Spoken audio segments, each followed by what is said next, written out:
નામ સ્મરણ, ભક્તિ કરો, જપ કરો.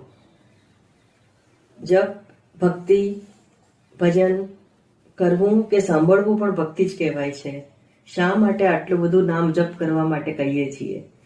બસ એક જ કારણ છે. ચોમાસામાં જ્યારે આપણે જઈએ છીએ ટ્રાવેલિંગમાં, ત્યારે ગાડીના કાચ ઉપર હજારો લાખો ટીપાઓ પડે છે.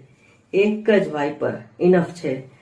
વાઇપર અહીંયાથી અહીંયા જાય છે અને હજારો પાણીઓના બિંદુને કે ધોધમાર વરસાદ વરસતો હોય તો પણ તમારો સ્ક્રીન ચોખ્ખો કરી આપે છે કે આગળનું ટ્રાવેલિંગ સારી રીતે થાય. બસ આ નામ જપ છે, ભક્તિ છે, સ્મરણ છે. શેનું કામ કરે છે? વાઇપરનું કામ કરે છે. મન શું કરે છે? મનનો સ્વભાવ પહેલા સમજી લો. સંકલ્પ વિકલ્પ કર્યા કરે છે. આ કરું કે આ ન કરું. વિડંબણાઓ